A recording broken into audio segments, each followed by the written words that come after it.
The STSA Ministries Open House 2020 is now available. Community members can view videos and download resources from our speakers on a variety of topics, including liturgical worship, children and youth, volunteering, and more. Check it out now at stsaministries.org.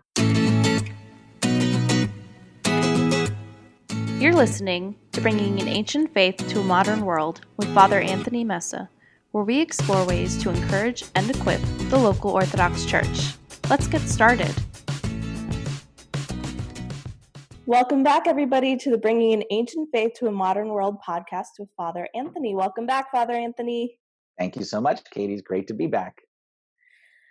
We are back in our series asking what questions great leaders ask themselves. And we last time discussed a question. And can you remind us what that question was, Father Anthony, what we talked about? Yeah. So last time we talked about the number one question that I think a great leader asks themselves is simply, what would a great leader do? Okay. And we talked about how this can be, adapted. So if it's a parenting situation, you would say, what would a great parent do? If it's a friendship situation, what would a great friend do? What would a great servant do? What would a great priest do? What would a great boss do? So whatever the context may be, you think to yourself, how can I find someone who I consider great in that area? And you ask yourself simply, what would that person do in this situation? Okay. And we talked about how we all want to have answers, and we think that's what leadership means. But in my opinion, true leadership isn't about having answers, but asking questions, because answers tell us about where we are, but questions can help us see what could be. That's right. And what a great question to ask ourselves when we find ourselves in difficult situations and we're not sure how to move forward is, what would a great leader do?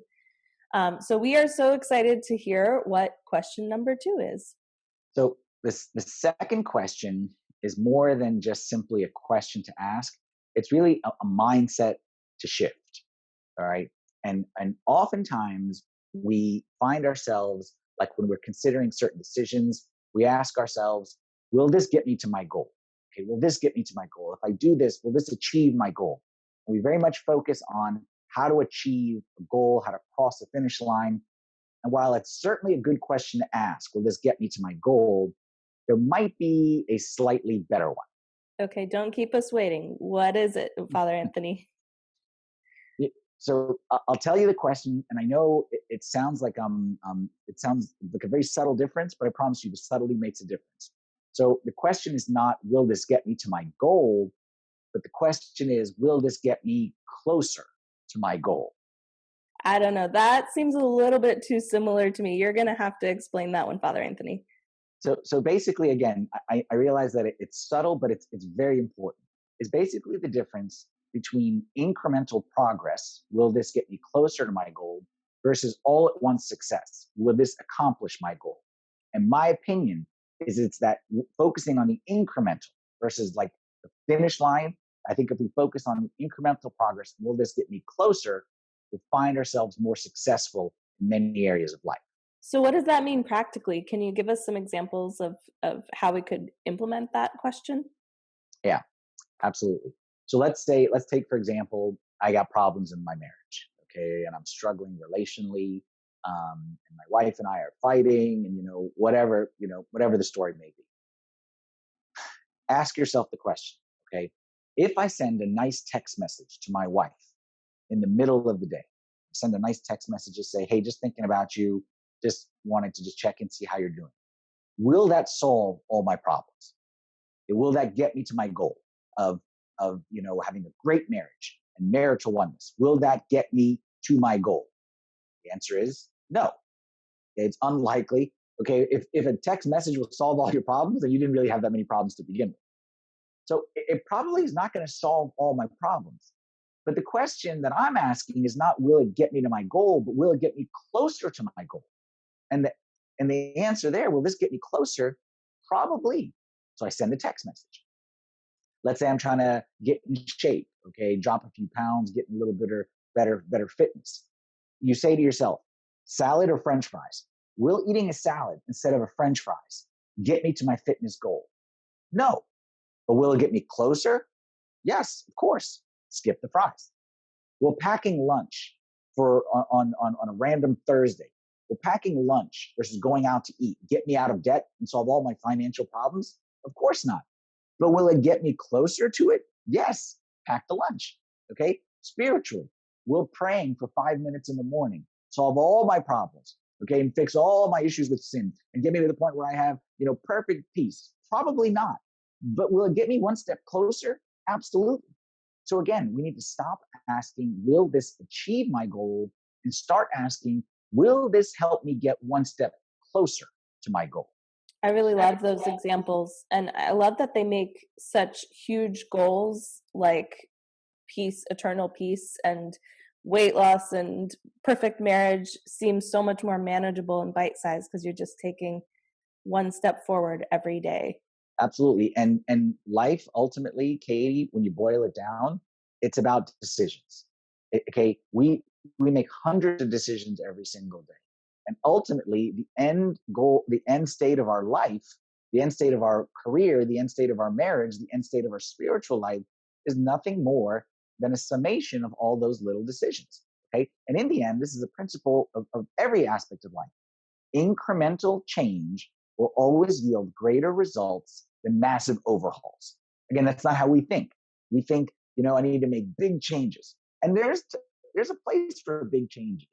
But I'm telling you, many times the greatest changes aren't from like the massive overhauls, but it's the small, consistent little changes. Like I said, salad versus fries. Okay, pray versus TV. Kiss my wife and say I love you when I come home versus walk in the house and where's dinner.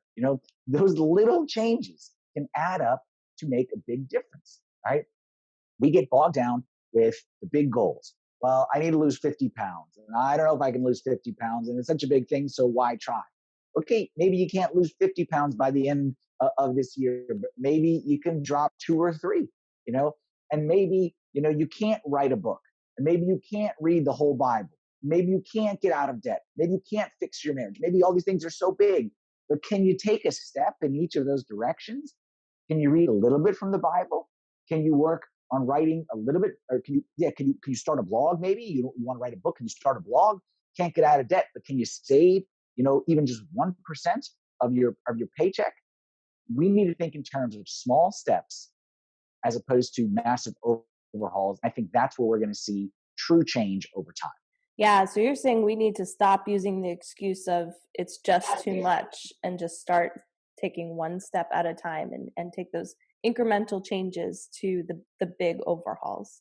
Absolutely. And if you don't believe me, okay, listen to what Jesus said. Okay, one time Jesus was speaking about the kingdom of heaven, and he gave so many parables. And one of them, one that we've probably all heard and we know, is Jesus said the kingdom of heaven is like a mustard seed. Okay, the kingdom of heaven is like a mustard seed, which a man took, sowed in his field, and he said, this which is the least of all the seeds, when it is grown, is greater than all the herbs and becomes a tree, and the birds come and nest in its branches.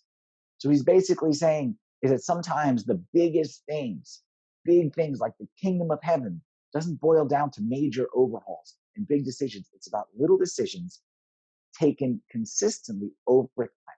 It's about for 5 minutes, about reading the whole Bible by the end of the year, reading for 5 minutes a day. It's not about having the 3-hour confession where you thought about it. It's about confessing regularly, even if it's just a 5-minute confession every couple months. It's not about, knowing everything there is to know about the church and being there, 24 hours a day, but it's about making a little decision that, every Sunday, no matter what it is, no matter how tired, every Sunday I'm going to go to church. There's small steps versus the big ones. And like I said, it's every area of life. I love this quote from John Wooden, who was a basketball coach for UCLA several years ago, and he's widely considered one of the greatest coaches of all time. And he says, it's the little details that are vital because little things are what make the big things happen. So for me, stop asking, will this get me to my goal? Start asking, will this get me closer? And I think you'll see some changes in your life. Thank you so much, Father Anthony, for this great question. And we will keep that on the top of our heads in the next couple of weeks of will this get me closer to my goals? And in the following podcasts for this series, we're going to have some special guests. Isn't that right? Absolutely. We got some special guests line up that will be joining me. And I'm excited to get a chance to ask them the questions, okay, and listen to what they have to say. So make sure you come back and join us next time. We can't wait to hear it. Thanks a lot, Father Anthony, and thanks everyone for joining us. Navigate at your own pace through over 25 Orthodox and leadership topics as our priests, staff, and volunteers share lessons they've learned and resources we use every week to bring an ancient faith to a modern world. Available to access now for free at stsaministries.org.